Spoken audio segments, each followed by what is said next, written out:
Good morning, sports fans from all around the globe. I'm your host, Jeff Dawson, East Coast Sports Investors, and this is your breakfast bankroll, from Cape Cod to Cancun, from Tampa to Taipei, from Vegas to the Vatican. We got you covered from start to finish. Overnight numbers, sharps, contrarian, fade the public, reasons why to stay away, and reasons why to dive in. We got it all covered here today. We're going to get you ready for kickoff in about 34 minutes. Maybe talk some early games there. Maybe then go back onto the MLB last night and what to look for today. Without further ado, from the Palm Tree State himself, Mr. Scott E. Webb. Scotty, my brother, what is happening? Jeff, it's Saturday morning, and I don't know, every time it seems like we get on these shows, looks like we're on the right side of things here lately. Yeah, I mean, a quick review last night. The Clemson team, it's funny. Life without Trevor Lawrence isn't as easy as Dabo thought. This is not – it's kind of comical when you look at Alabama. They don't rebuild, they just reload. And I think Dabo thought he had the same process, but it hasn't worked out that easy. I mean, his defense is stellar. His offense is putrid. Listen, they got 2 losses. I'm not saying they're going through the motions. They will not be playing for the national title this year, as we know. But nice to see a little adversity in how some of these teams, follow up with that. Good call on the under on the Oregon-California game. Anyone with an Oregon money line there had to feel a little queasy there because that was never a runaway and hide. Hats off to the over in the MLB game last night. Listen, I love Cora to death. I think my 2 favorite managers for the Red Sox. I was a huge Tito fan, always will be, and I love what Cora has done. I'm not here to second guess him. What he has done with the bullpen to get them into the situation. Again, the team loves him. The chemistry is great. With that said, there is absolutely zero chance, that Sawamura can start that 8th inning in a 1-run game. And it blows up in his face because he gets the bases loaded, no outs. He only gives up 1. They only give up. And, of course, Kike Hernandez hits a solo homer in the 9th to make it a 5-4 loss. The Matt Barnes mental fortitude, whatever has happened, has really killed them in that 8th, 9th inning spot. Quick review on thoughts of last night. Well, I was glad that they overhit because they had guys on base every inning, all the time, all day. That game should have been, that game could have been, like 7-6 or something, instead of 5-4. So, it just being on the right side and handicapping it the right way, we got paid out. But it took all the way to the end and really shouldn't have. I mean, bases loaded and they can't score. And I mean, how many times, I think they were a collective 1 for 16 with runners on base or runners in scoring position. I think they left on something like, 17 guys. So, and they still made it over the number.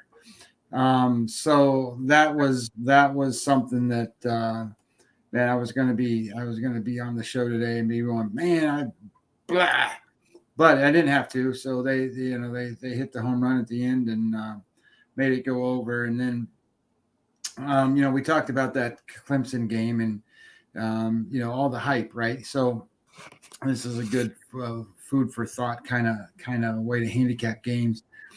Don't buy the hype. See the hype first, right? Because we talked about that. We talked about Clemson coming off of a bye week and trying to get their offense together, and all the hype is that they fixed it. So it was, hey, if they go right down the field and score, they're gonna have a good game. And they didn't do that. They didn't go right down the field and score. They struggled on their first drive. They punted. I think they moved the ball to midfield, and then they kicked the ball, and then their defense kept them in the game, and then they scored a touchdown late, and you can't sit there and play them that way. So you got to sit there and go, okay, well, that's proof in the pudding that you are what you are.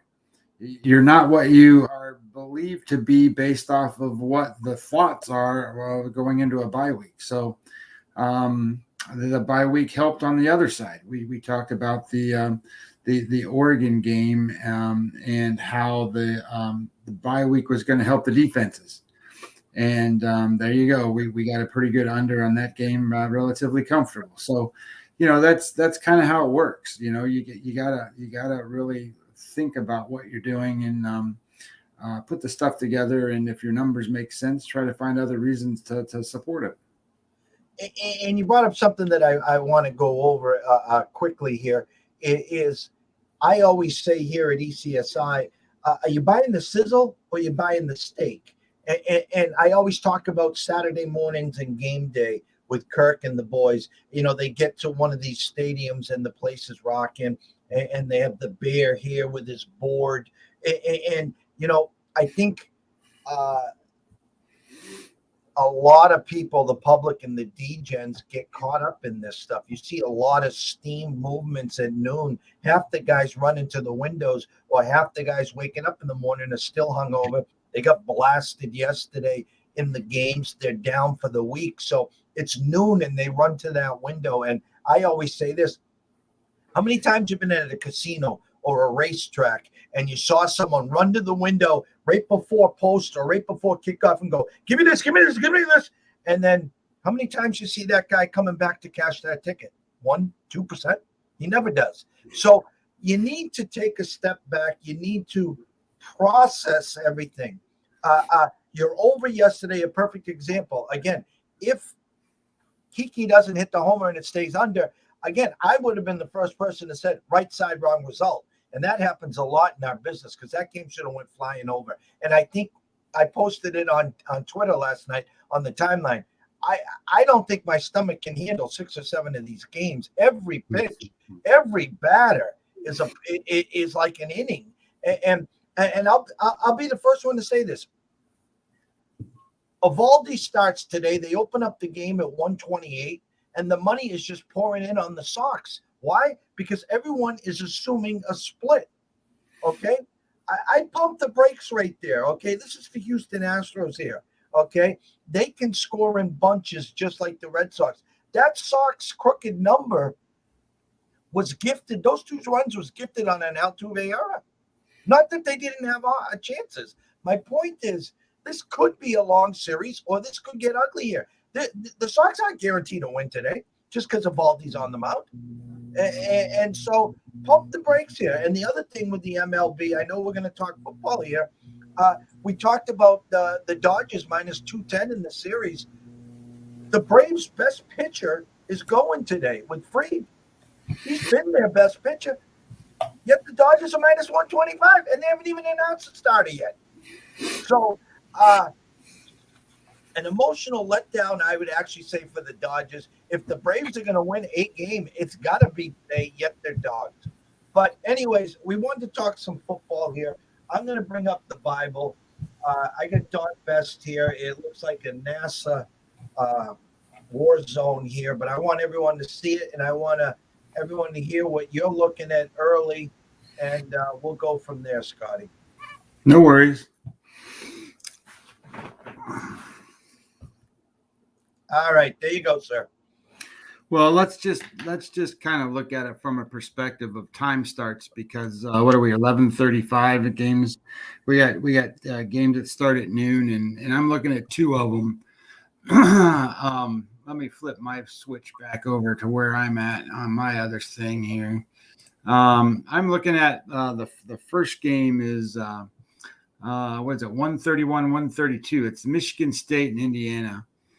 I'm taking the Michigan State side of things. I know that there's probably a lot of other thoughts around this game, and I've seen people on the other side taking the Hoosiers. But I can't buy Indiana. Looking at EPA numbers, Michigan State is 30th in the country. On offense, they're 35th. And what surprised me was a team that plays pretty good defense is 42nd on defense. But Indiana, on the other side of things, is 116th in EPA. They are 127th on offense. Tends for me to believe that they're not going to score much, and also tends for me to look at a little bit further. And the only research that I could find on their quarterback today, Penix, is that it's highly likely he will not play. So that's another advantage that Michigan State has. Michigan State plays Michigan next week, and I think there's a lot of this look ahead kind of thing going on here with this. But I just think Michigan State's a better football team. I think that their defense is much better. I think the offense is really bad for Indiana, and you don't have to cover that much. I mean, you got to cover 4, I think is the number. Or is it 4.5? It's 4, right? No, it's 4, and there's actually some 3.5s on the Vegas Strip as well. Yeah, see, there you go. I think you're seeing some of the money trickling in anyway on that number. And I'm okay with Michigan State having to win by a touchdown, and I think they will. This could be one of those games that's like, I don't know. Let's say it's like a low-scoring game, and it's probably going to be somewhere in the neighborhood of, I don't know, say Michigan State scores 24, and the other team gets 17 or less, and that's kind of what I'm looking at here with the Michigan State game. And then the only other game, Jeff, I played is because I can't figure it out, so I thought might as well play it. I played LSU today against Florida, and that game I've been waiting, and the best number that I saw is 12.5. I don't know if it's up to 13 yet anywhere. I think Heritage had it at 13 at one point, but I don't know if they're still there. But I don't have an account there, so I can't play it there. But so I played it.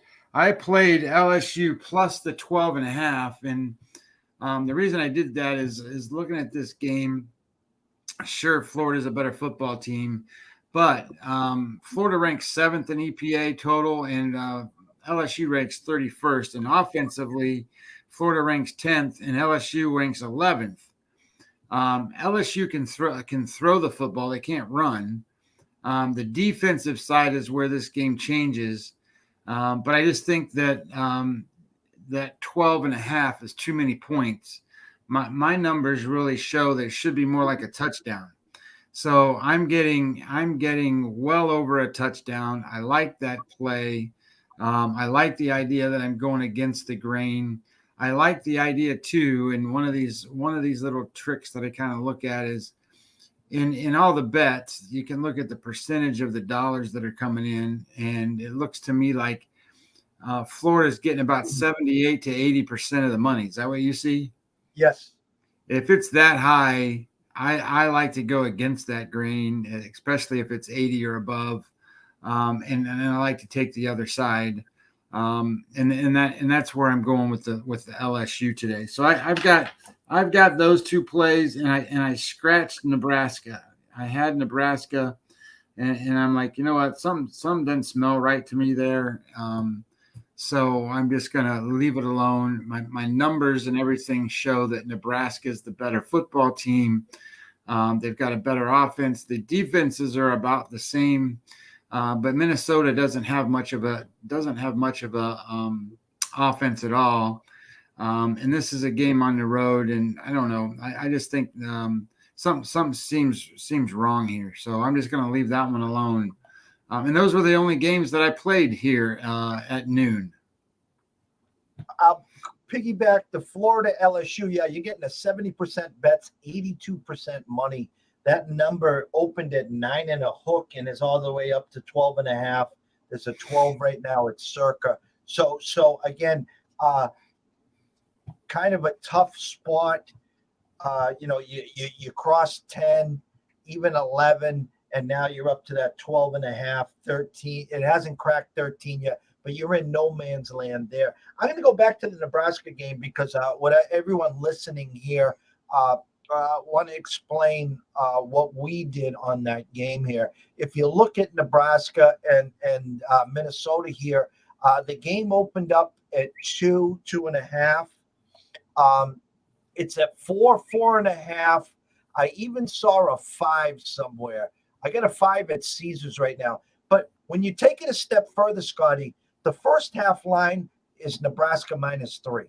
Okay. So Vegas has given us a signal right there that they think that Nebraska, especially when you get a 3.5, 4-point spread, they're telling you Nebraska is favored by 3 in the first half. They're giving us our lead in. Am I saying it's a lock? No, there's no such thing as a lock. Trust me. The only lock that we have is at the front door of our homes or wherever. But we took the swing with Nebraska in the first half. Get in, get out. Nebraska, you go back to opening week as you were on the Illinois side, and they won outright. And then Nebraska was a covering machine. They had covered every game up to, and they also had a decent opportunity to beat Michigan last week. There could be a letdown. They could come out flat, and we could get egg in our face. But when we see a team that's only a 4-point favorite, and they're a 3-point first half favorite, we usually try to pounce on that situation. So that was our only early game that we were looking at here. We have some afternoon and evening games as well.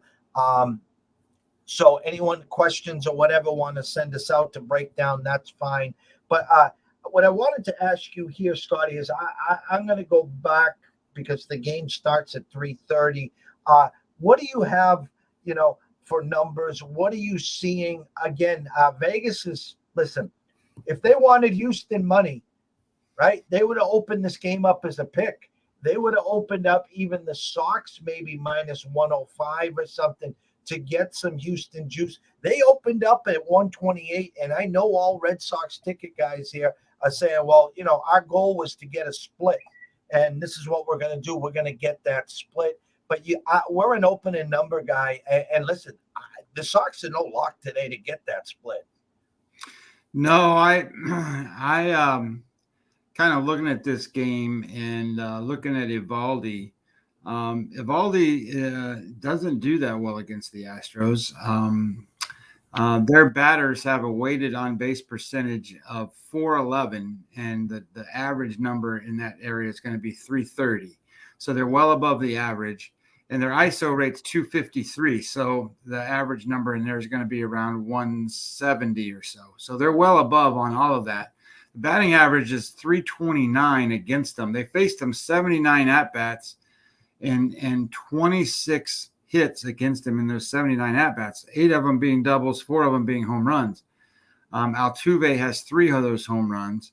What's interesting here is, Evaldi's a strikeout pitcher. And in the 79 at-bats, he's only got 12 strikeouts. So that tends for me to believe that they don't mind facing Evaldi. I mean, they're a big fastball hitting team.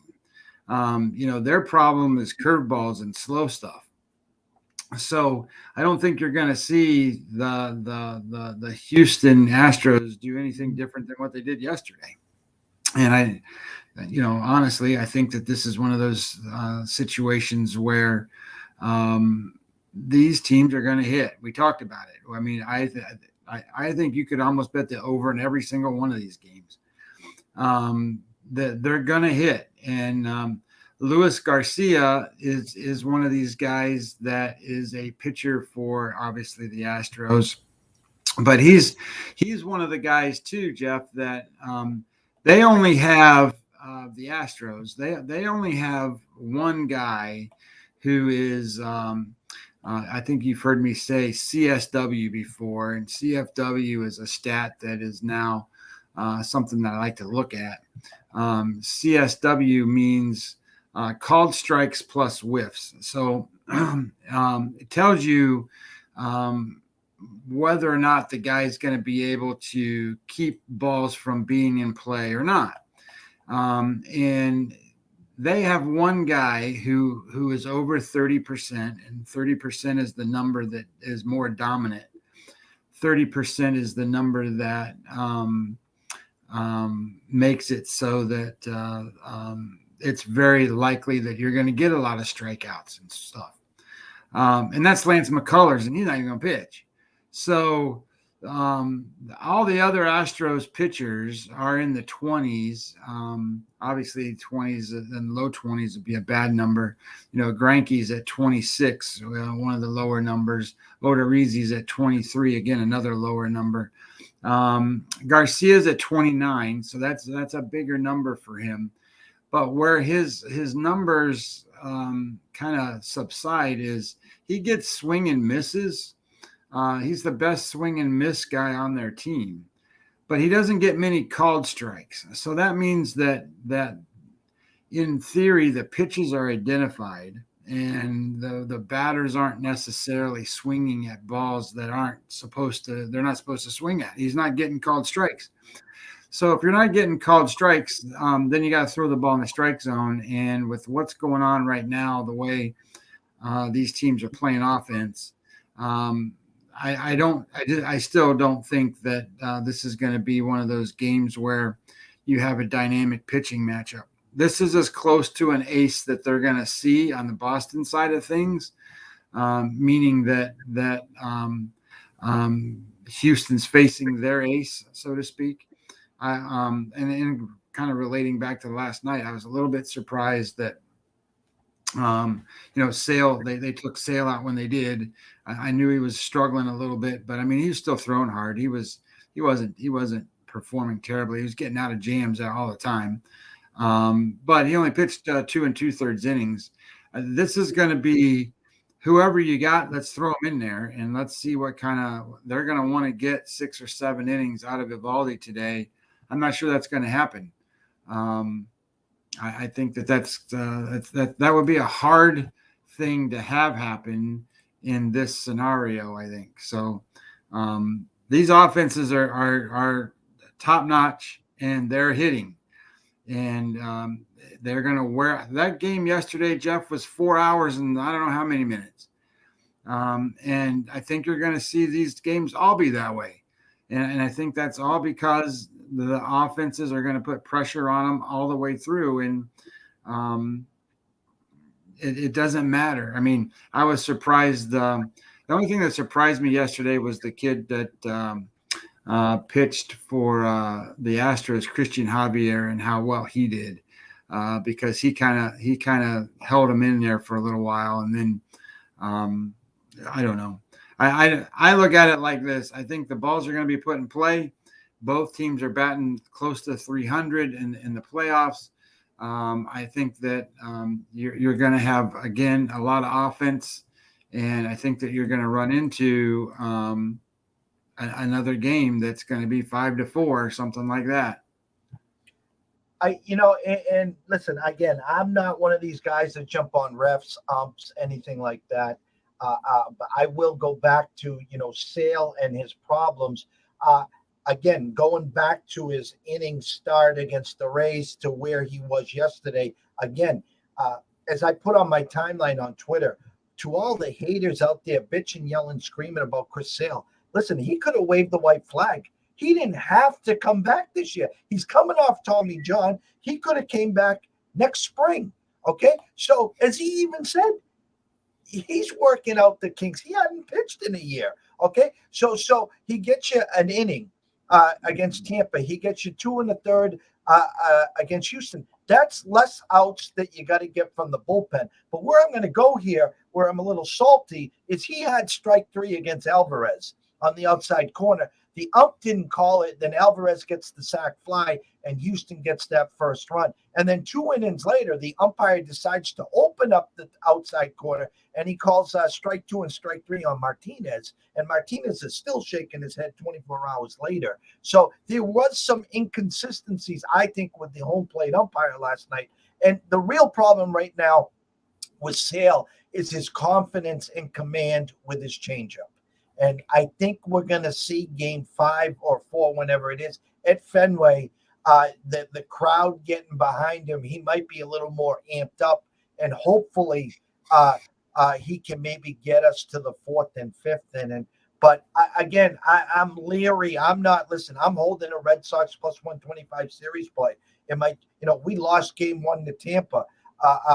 We were hoping for the split, but I'm not going to put my head down in shame. If I knew the Sox were going to lose game 1, I wouldn't have released the series play. I would have jumped on the Sox after down 0-1. So, with that said, we're going to close this up here. Early thoughts on the Dodgers and Atlanta. Again, I don't have an opening starter yet for LA. If you want to bet LA and you think they might lose today and be flat in the series, you can wait. I wouldn't be shocked. Like I said, I think the world's off their shoulders. The Giants were their kryptonite. I just think that, hey, listen, the Braves are playing great. There's absolutely no reason not to back the Braves right now. I just think, as we talked about last night, I think that the Dodgers are just going to wear this team down. Maybe they get the split in Atlanta, and there's no guarantee that they get back to Atlanta if things start clicking for the Dodgers, as I expect they probably will. My initial impressions are rumor that I've kind of tracked down is I think they're going to throw Scherzer in game 1. He only pitched an inning in the other night's game. But I think they're going to throw Scherzer in game 1, and I think they're going to throw Buehler in game 2, and I think they'll throw Urias in game 3. If you're going to throw the Scherzer in game 1, I think that he's not going to go that long. I think he'll go, 4 or 5 innings. But I think he's going to give you everything he's got, and he always does. That doesn't mean that everything he's got is always good. It means that he's a gutty guy, and he's going to go out there and he's going to give you everything you got.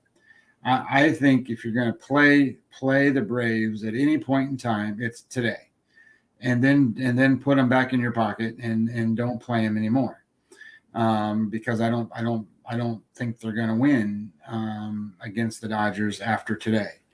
I don't think they're going to throw Urias, and they're certainly not going to throw Buehler. But I think the plan would be is, from what I kind of understand, I think they're going to go with Scherzer for as long as he can go, say 4 or 5 innings, and then bring in Gonsolin or somebody like that who can go an extended period of time. Not that they want to give up the first game, because I don't, when you start Scherzer, you're not planning on losing that game. But they also have to beat Max Fried. So and Max Fried can go, 7, 8, 9 innings if he had to. So I kind of like the Braves in the first game today. But after that, I'm really questioning where I'm going to go with the thoughts around the Braves. Because I don't think they match up that well. I mean, the depth of the lineup is good, but they're going to need their power hitters to be power hitters, and they're going to need to hit home runs. And looking at their batting average against the Brewers, and the Brewers have good pitchers, but they're not going to face anything that's not good pitching from the Dodgers. They batted .234, so they only scored 12 runs. I don't think those 12 runs are going to be what gets it done against the Dodgers. So I think that you're going to need to have an explosion on offense. Not that they couldn't. I just don't think that their makeup of guys are 300 hitters all throughout the lineup. They just aren't. They're big home run guys. So I'm good with like game 1, but after that, I think the Dodgers, like we've been talking about, wear them out. And I think the Dodgers, who have faced great pitching this whole time. I mean, you couldn't pitch too much better than what the Giants pitch, and they got a better batting average than what the Braves do. They got more hits, more runs, more everything. So I just think that they're more talented, deeper. been there. They're just like the Astros, right? The Astros have been to all these games. The Dodgers now have been to all these games. I haven't heard about Max Muncy. I don't know if he's back. I didn't see whether he was in the lineup or on the roster. But he's a big guy to have back in the lineup if he is. Other than that, I did do a couple 3:30 games. If you want to do college football 3:30, I don't care. Okay, you can throw them out there. Actually, we have 4 minutes before kickoff. A quick recap: Scotty on Michigan State minus the 3 in the hook at 12, and then LSU plus the 12 in the hook against Florida. Myself and ECSI, we're on the Nebraska minus 3 first half. You got 4 minutes till kickoff there. Go ahead, Scotty.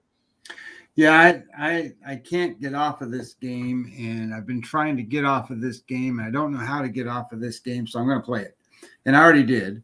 I played Pittsburgh today against Virginia Tech, and that matchup just looks weird because Virginia Tech is ranked 92nd in EPA, and Pittsburgh is ranked 6th. And the offense is a huge win for Pittsburgh. They rank 7th in the country in the pass.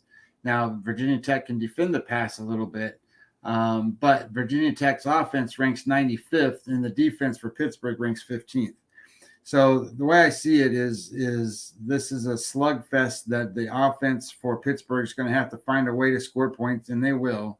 And that Virginia Tech's going to have to try to find a way to score points, and they won't. So that's kind of how I see this game. It doesn't mean they're going to go right down the field, up and down. No, it just means that I think that Pittsburgh has the better quarterback, has the better opportunity here. And when you're talking a disparity of a team that's in the top 10 in EPA versus a team that's almost 100th. I think that's a big disparity. Usually when you see a point spread in that neighborhood, your point spread is usually like 20 points. Now, I'm not saying Pittsburgh's 20 points better, but I am saying that the number doesn't match the line, and that's where I like this game. And I had 2 other ones at 3:30. The other one was North Carolina, and I know they're getting a little bit of steam right now. I played them at 7.5. I think they're what, Jeff, you might be able to tell me. I think they're 8.5 now, or 8. Let me pull it up for you right now. It's against Miami. I'm pretty sure that number has changed. I know it's not 7.5 anymore. I think it's probably 8.5. Come on. What's the rotation number, Scotty? It's one of these weird games because I got you. Actually, I got 7.5s right now still all across the Vegas Strip as we speak. So I did see the steam that you were talking about. And interesting there, you're getting a 64% ticket rate on Miami here. So I'm seeing 7.5 straight across the Vegas Strip right now.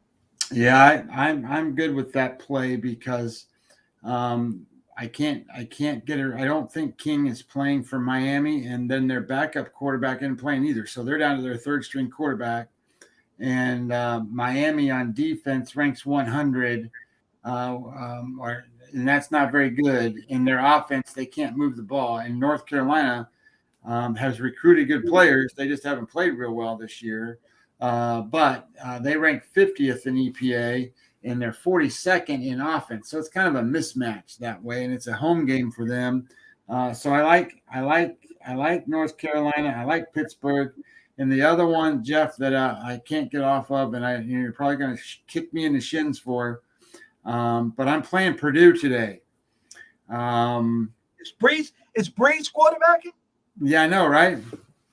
I'm playing Purdue. I'm playing the Boilermakers.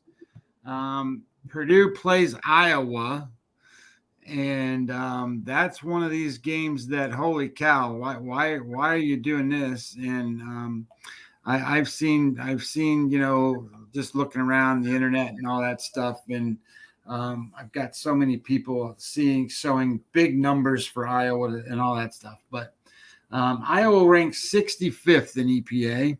And for a team that's one of the best in college football, to be ranked 65th, that means they're a facade of what they are. And where that facade comes in is offense. They are 116th on offense, 119th rushing the football, and 100th passing the football. And they're going to face a defense in Purdue that ranks 7th in EPA on defense. They are 14th against the run and 15th against the pass. So that puts Purdue in a pretty good spot. Now it just matters, can Purdue move the ball, can Purdue score and do that stuff, because Iowa's only good because of their defense. So this is going to be a game that we lose if we have a turnover problem, or you have the special teams touchdown or something like that. But I think 11.5 is what I got. And I saw this number. I think the last time I saw it, it was creeping up to 12.5. Is it 12.5 now? That I think 181, 182. I got 11.5 at the Vegas Strip, and actually 11 at South Point, Westgate, and Circa. So there's been some buyback at Purdue. I want to say in the last hour or so. So I was gonna tell you on that game, and I'll give you the magic number there. Let me pull it up for you.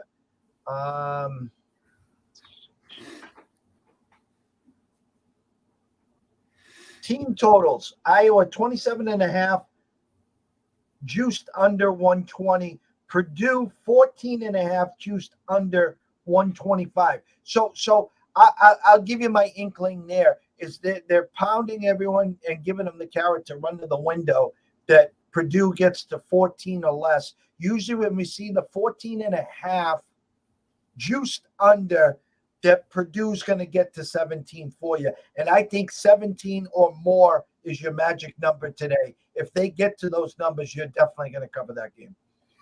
Yeah, that's those are the only three I picked at 3:30, and then maybe we'll come back at say 4 o'clock, 4:30 or something, and we can do the night games. Yeah, I'll give everyone here that's listening a lead in at 3:30.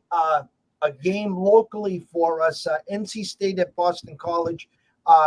Seeing a lot of action coming in on BC, and I respect everything they've done. They've had a hell of a season. Could have beat Clemson. If they had their quarterback, and I'm not knocking the backup, but I'm just saying if they had the Jurevicius kid, look out. Their defense plays great. They can run the ball well. They can move the ball well. But what I was seeing here, what we were leaning towards is when we get that number of 3, we'll generally try to buy the hook to get off of it. So it would have been 2.5 minus 120. We were able to get a minus 138 on the money line and a just win, baby. So again, we try to stay under the 140s, 135s if you can. I see no reason to buy the hook to 2.5 minus 120 when you can get a money line out there of 138. So at 3:30, we're on the NC State Wolfpack just to win minus the 138 money line. We have a couple night games. Maybe we'll throw in a team total for everyone to look at later. But we got you to the window at noon. We got you some previews of the Red Sox. We'll maybe come back around 4:30 if we can. Talk Dodgers some more. Maybe see if Mad Max is starting, which would be something. And talk some late football games. So closing, Scotty, yours. Well, let's just keep riding the wave, right? And seeing what we're seeing. There's hundreds of games on the board, so be selective. You don't have to be an action junkie. Play what you think.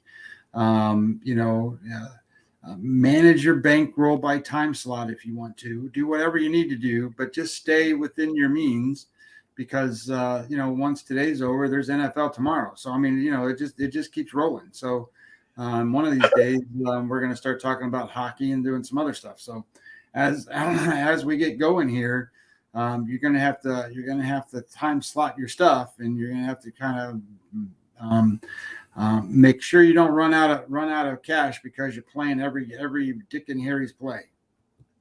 Yeah, I got the UConn men's basketball shirt. They had their little opening night for the kids and the fans last night.